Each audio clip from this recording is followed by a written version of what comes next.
asked the first question, I'm like, oh, okay. Where are you at? Where are you at? Come on over here. Come on over here. Yeah. Since you can't reach the mic, or can you reach the mic? Can you reach the mic?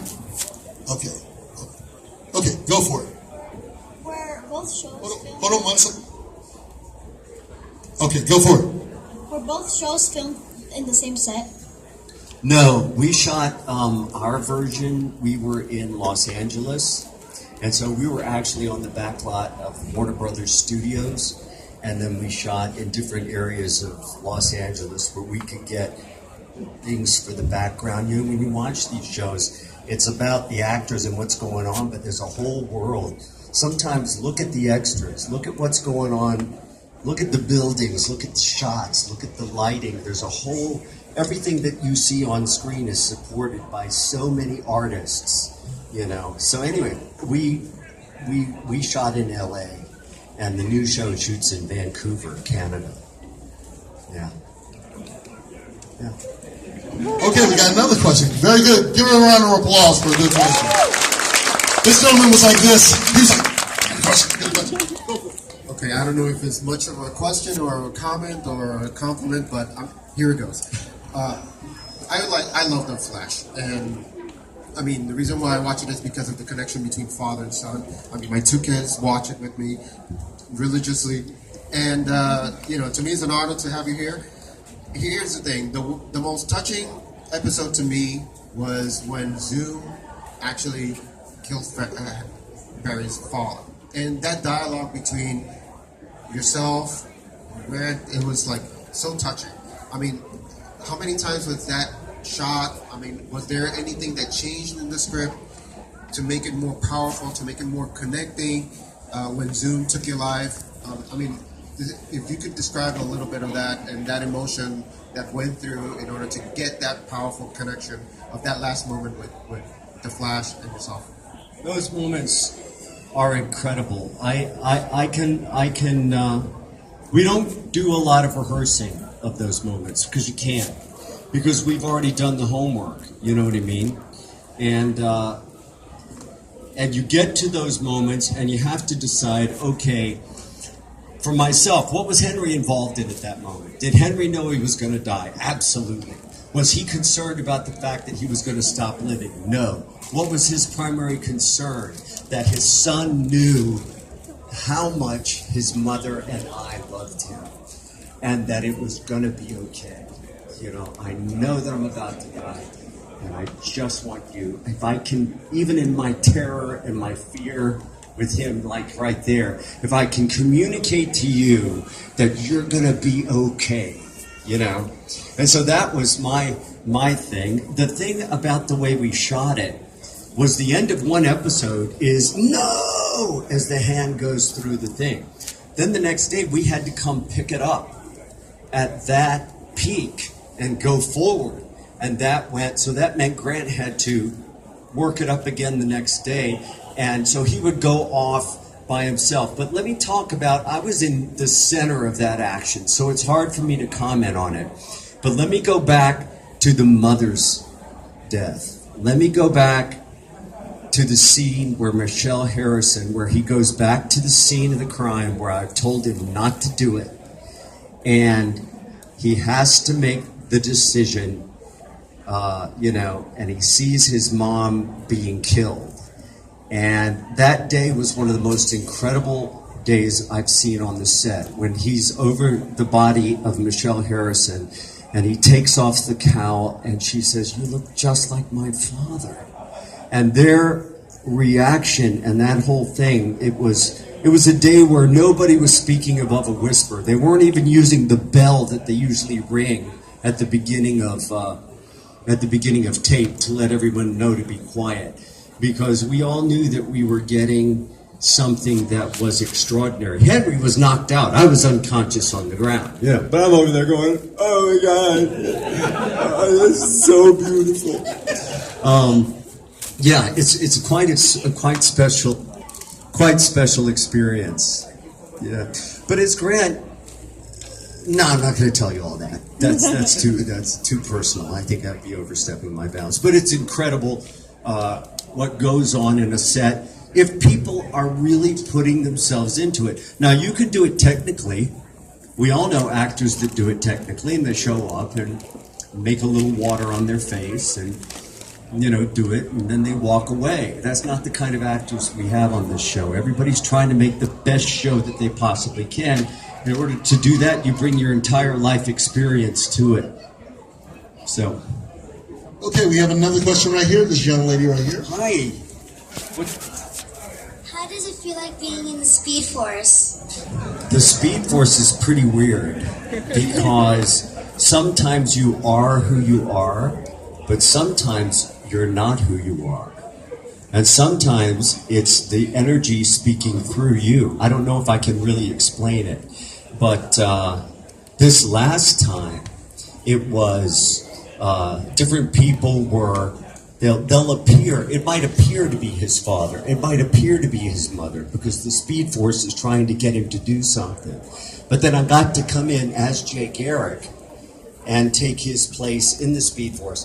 And you know what I was talking about, setting some distance between Jay and Barry at the beginning so we had some space to travel, so that we had our own kind of relationship. That's the moment that we had our relationship, when Jay takes Barry's place, actually Wally's place, in the Speed Force, and says, no, you go, you be the Flash, do what you do best. And that's when Jay and Barry finally came together. But the Speed Force, I'll tell you, when we shoot it, they use a very blue light. It's like the light in here would be like really soft and really blue, and it would be sort of an unreal kind of lighting, so that it's clearly an alternate reality. That's a good Did question. any of that make sense? Give her a round of applause. Reverse Flash. You have a question? I already asked him this question before, but I want the audience to hear it.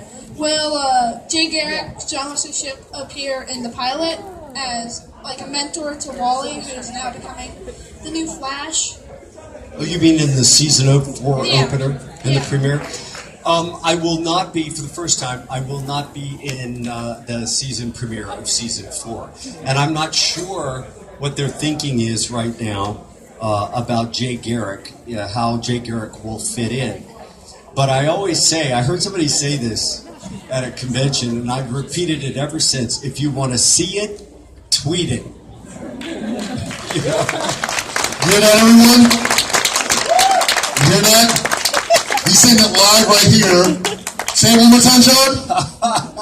It's a little self-serving, but No. if you want to see it, tweet it. And you guys want to see him, right? You get the high five for asking a good question. Thanks. Okay, I'm gonna get some adults before you two take over. I want to get an adult. Yes, young lady. Come on down. Don't be afraid. I can shout! Awesome! Go for it! Of all the characters you've played, which one do you have the deepest connection to? That's a good question. Wow, I'm in my 38th year of being a professional actor, so it might take me some time. Certainly the Broadway play, Dancing at Lunasa, I love that character. I just told you one of the premier experiences were the father-son moments, getting to pass it off to Grant Gustin, the Flash off to Grant Gustin in that way. I've had some incredible experiences on daytime. There was somebody in the audience came to my table that remembered this very abusive character I played on All My Children. I've gotten to go from good guy. I tell people I play superheroes and psychopaths. Both of my Emmys are for playing these awful, horrible, psychotic people. And then I've gotten to play superheroes, So I've been very fortunate. I just don't know that I could pick one. You know what the most important role is for me as an actor? The one I'm doing right now. And I think, are you an actor? That's kind of an actor question.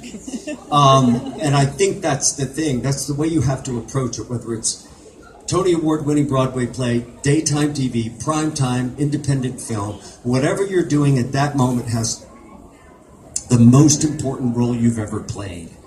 Because what we have is right now, not to get too metaphysical on everybody, but I am incredibly honored and privileged to be able to show up and have this interaction with you guys. The fact that you guys want to come here and sit and listen to me talk, it's like, it's kind of mind blowing, and it's a great privilege for me to be here.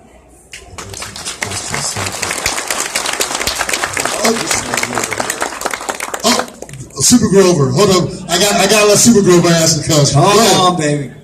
Go for it, Super Grover. Have you ever taken a prop in the show and they didn't know it? And if you did, which prop was it? I never taken a prop. I wish I had. I think Mark Hamill has a whole house full of, that he doesn't even live in. I mean, a whole house just for the stuff. When he came back as the Trickster, he had so much stuff from the original show, the Trickster, that he played. But I did take one thing from the original 1990 show, and it was, do you remember Barry Allen's raincoat? Where Barry Allen would show up, and it was a long silver kind of raincoat, shiny raincoat that he'd show up in. Well, I took that because I wanted to wear it. And it was very interesting because there was an episode where the Trickster, Mark Hamill, got me out of jail, and I was sitting under a box of knives, and Barry comes and scoops me up at the last minute. And then I go by Star Labs on my way back to jail, and I'm wearing that coat. And I told Andrew Kreisberg, I said, Andrew, knowing that fan of the original, I said, I had that raincoat. Would it be kind of cool if, as an Easter egg, if I wear it? Where Caitlin says, can I give you a hug? And I say, oh, I'll always accept a hug. I'm wearing Barry Allen's 1990 raincoat at that moment. That's a good trivia question, by the way. This gentleman right here, this young man right here had a question. Yes, sir. Hi, John. How you doing? Thanks for coming to the Garden State. Thank you. So I'm like Smoke here. I'm an old school comic book fan. I wait for Jay Garrick to appear on this show, okay? And I know you had your issues with the whole costume, but if you were asked to headline a superhero show again, would you? I have to think very carefully before. You know what? I would be honored to be involved in anything. I've had a long professional relationship with Greg Berlanti. He took over from Kevin Williamson as head writer of Dawson's Creek. That's one reason why that Dawson's Creek show is playing in the diner. And I so respect Greg Berlanti and Andrew Kreisberg and Jeff Johns, David Nutter, our director, Emmy Award-winning director, who won an Emmy for Game of Thrones, who directed our 2014 pilot and set the tone for the new show, that just about anything those guys asked me to do, I would trust. How it would be, to get back in there and doing that heavy lifting. Listen, I'm an actor. If there's a role and they ask me to do it, I'll be there until the last breath in my body. I'm just going to say it. I want Jay Garrick to have his own show. Oh, thanks, man. He wants Jay Garrick to have his own show. Before I ask any more questions to the audience, and that's the question I want to ask you. DC Comics, of course, put out the new Rebirth series, and they resurrected Jay Garrick. Matter of fact, he was on the new cover of, I think it was The Flash. And I know a lot had to do with being inspired from your character being on the show.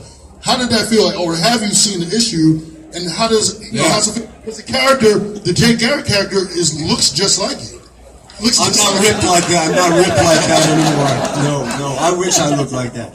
Yeah, it's great. It's great, man. I mean, what really impressed me was that I don't know if the artist certainly didn't copy. The artist is an artist in his own right. He said that he used me as sort of an inspiration. He and I have had a conversation back and forth about it.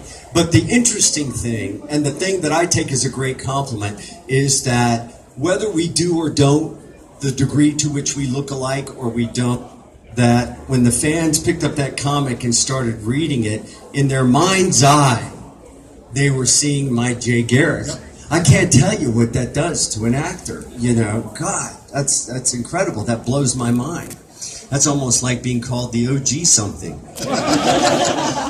Okay, so we have another question. Who had a good question? I'm going to go with the little guy in the middle. Go for it. You want to come down and ask the question? Come on down, Come on man. down. Hold on, let me give him the mic. You get to handle the mic here. What's your opinion on the new Ezra Miller Flash?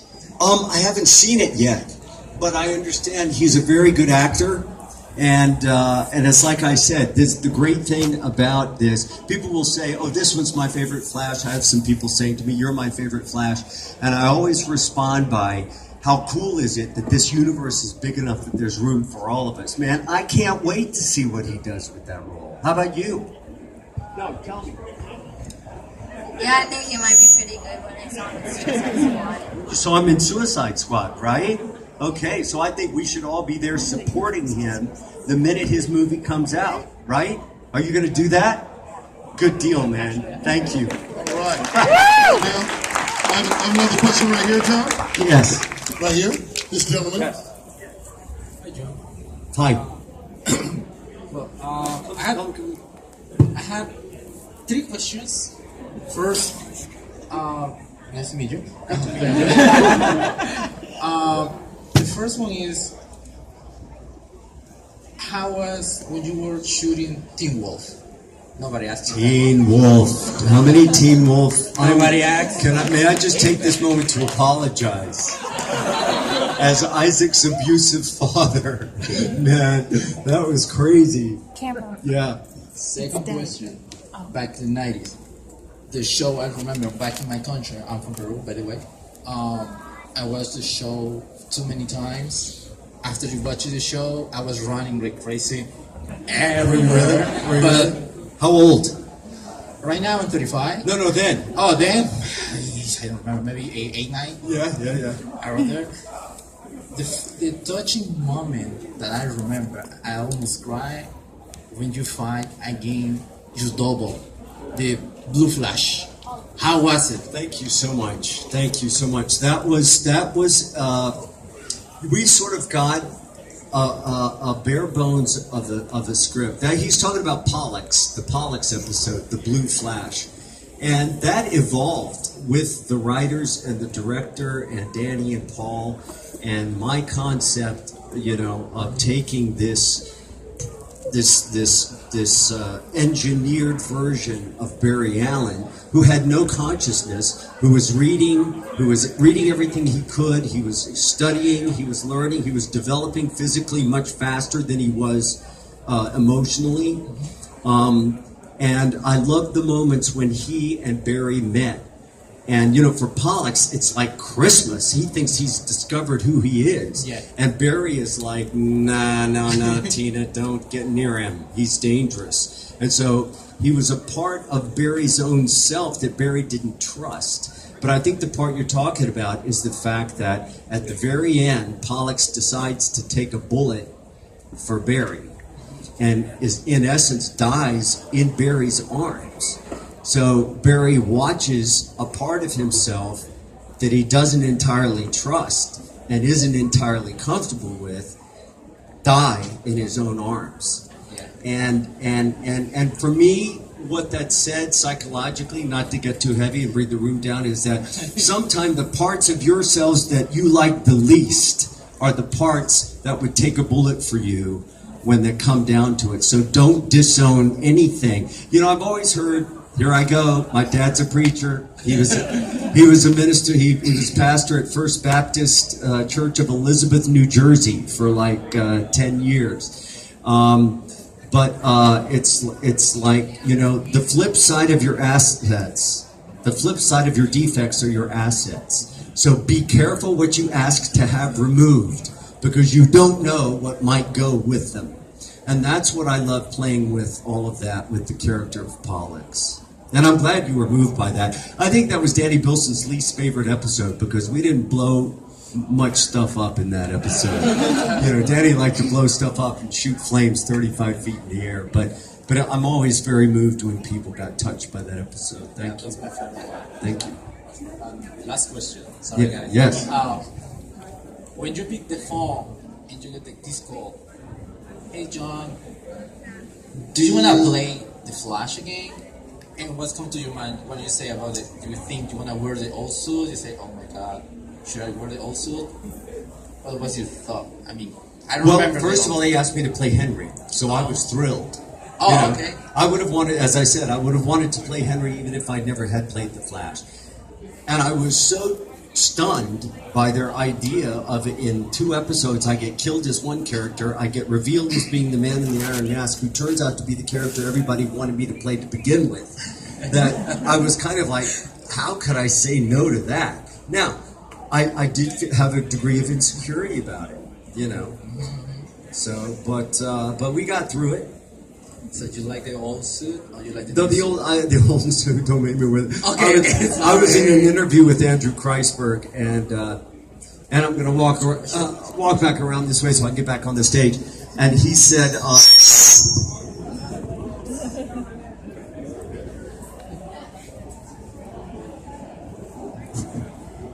and Andrew said, he said, we were thinking about putting him back in the old suit, and I was like. And he went, exactly. I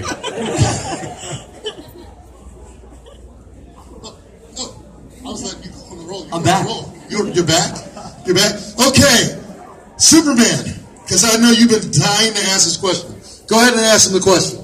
Who do you think is faster? You gotta speak. Superman, you got this, supposed to be Superman. You gotta let it out. Let that question out. Who do you think is faster, Flash or Superman? The audience. I stole that from Andrew Kreisberg, I have to tell you. We were at San Diego Comic-Con and somebody said, in a race, who do you think would win, Supergirl or Flash? And without stopping, he said, the audience. Yes, come on down, because I know you were raising your hand like, I want to ask a question. Come on down. Take your time, be careful. Come right over to the mic and ask away. Okay, I have a couple. You get one question. One question. Okay. One question. Well, what's it like working with your co-stars, Grant and Candace and everyone else? It's fantastic. I've gone into it a little bit. Working with Grant is it's like, I don't know if it's because we're both Norfolk boys or whatever, but it was from the very beginning, we had a great relationship. I'm very fond of the entire cast. And I'm very appreciative of the way they all relate to me. It's I love it whenever I see them. I get kind of the best of both worlds. I get to dip in like 5, 6, 7, 8 times a year, and just check in on everybody. So it's a great work environment. Thank you very much for the question. Now we got like maybe 10 more minutes. We're going to take 5 more questions. They got to be quick, sharp, to the point. I need you guys to line up right here. I'm picking the first 5. 1. Little guy's coming down the steps like he's on a mission. Nope. Joker, 1, and it's got to be 1 question. 2. Yes. The Flash shirt. Hold on, because you came out of line. Get behind the Flash. Get behind the Flash. There you go. And I was pointing at you, sir. Come on down with the glasses. Okay. Come on, man. Come on. Here's the lightning round. Here we go. Now, we're going to speed this along. Sharp question. If it's already asked, you get the buzzer. Okay? All right, go for it. And no crazy question, Joker, because I know you're up to no good. Yeah, go for it. All right. So when you first started your career, was there any dream character that you wanted to play? And if so, did you ever end up playing that character? There really wasn't. I just wanted to I knew from the very beginning, I started in music, and I'll try to keep my answer short. And, You're fine. I always knew that I wanted to do roles that would connect emotionally with an audience on some level. And I've gotten to do that again and again and again. And I'm just so grateful for that. Thank you. All right, moving along. Do you have any idea who the big bad will be for season 4? Yes.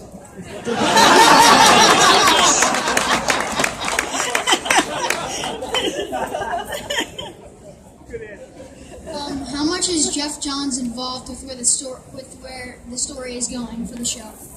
I'm not sure exactly. I don't know how to answer. I know he was very involved season 1. He's very involved by virtue of the fact that of who he is, in the DC universe. I always love seeing Jeff and having a conversation with him creatively about Flash and the character, and he's just such a good guy. Have you met him? He's a great guy. Yeah. You'll really like it when you do. Thank you. You bet. Hi. I was wondering, your version of Barry Allen and Jay Garrick, have you approached them any differently or similar? That's a very interesting. Are you an actor? No. That's a very interesting question. I look at Jay, when I was told I would be back in a superhero suit playing a superhero, I went back and I looked at a couple of my 1990 episodes to sort of remind myself what I did. And my Barry was a little bit edgier. He was older than Grant's Barry. He was had a little bit more of an edge than Grant has played him up to that point. And so I look at my Jay Garrick as my Barry 25 years later. So I sort of pulled who I was playing then, and I brought him forward and put him in a Jay Garrick suit. First of all, I want to say I'm so proud of how far you've come and how much you're paving the way for Grant Gustin to take his place as the new heir of your cowl. Thank you. And two, I just want to ask, what's it like for as one of the leading characters in the very pilot of the show, and then start building your way up to the climax where your character Henry Allen dies, and then you come back as Jay Garrick, start paving a new path for Barry to keep progressing his journey as the Flash. What's that like? As I told you, when I was discussing that with Greg Berlanti on the phone, I said, man, take me out of the equation. That's just good storytelling. To have me in the course of 2 episodes die as one character that the audience had come to love, and then have me resurrected as a man in the Iron Mask who turns out to be the character everybody wanted me to play to begin with. I said, that's just good storytelling. And it's good channeling of fan expectation. My hat is constantly off to the Berlanti Productions team. Nice. Well, like I said, I'm so proud of the journey you've taken and the journey you're paving the way for Grant Gustin and for everyone else in the CW Arrowverse. Congratulations to that and good luck with that. Thank you, sir. Thank All right. Next up, sir. So you mentioned the Arrowverse, and my question pertains to that. So it's a pretty solid universe right now with all the shows, Legends, Flash, Arrow. One show that's coming is Black Lightning. Right. And one of the things that I heard about Black Lightning is that it's not going to be a part of that universe itself. It's going to be its own solo show. Do you think that's going to generate more interest for the show itself? Do you think it's a good idea to not have that a part of the Arrowverse? Or what's your opinion on that? I don't have an opinion about that at this point. Black Lightning is in very safe hands. I think that team has proven again and again. And what they have proven is they're not creating a mass-produced product for your consumption. Our producers are hardcore, lifelong comic book fans who write shows that they want to see, and sort of invite you to participate. And I think that's what resonates. You don't feel like, I never feel like I'm being put on, or manipulated, It's like they're writing shows that they love, characters that they've lived with all their lives that they want to see. So I'm very interested to see how they deal with Black Lightning. Okay. So, did you guys enjoy it so far? Okay. We're about to end this. Make sure we're about to end the show. Now, I'm going to ask you your closing remarks. But before you do, John, everyone, if you want to get a chance to get a picture, talk to John personally, get his autograph, everything that you could want wrapped into one package, make sure you go over to the villains section where John is signing and make sure you get pictures. Wait, I'm in the villains section? Hey, listen. You tell me this now? Just found out. I was like, what? Maybe they were having flashbacks of the original show. And he might be playing politics. I did voice Zoom in Batman the Brave and the Bold. So yeah, see? But what do you want to say to the fans out there who are watching you live right now, to people that really show their love and support to you, and also to really let people know that, because a lot of people have been hitting me up and like, oh my God, we really want to see more of John on The Flash and all. Basically, what do you want to say to all the fans that are showing their love and support to you live, directly, both on Garden State and to the fans on it? Not to put me on the spot or anything. You know, I said it earlier. Listen, this whole universe now that's gone mainstream, you know, you guys are the keepers of that flame, and I'm just very grateful to you for letting me take this journey for this little while. And the characters of Barry Allen, and then Zoom, and then Henry Allen, and now Jay Garrick. And, you know, I look forward to having more fun together, you know, on this amazing journey that has a new turn and a new twist every time I turn around. So thank you. Thank you. All right, let's give John Wesley Shipp a big round of applause for taking the time to see all of you. Let's give him a big round of applause, ladies and gentlemen.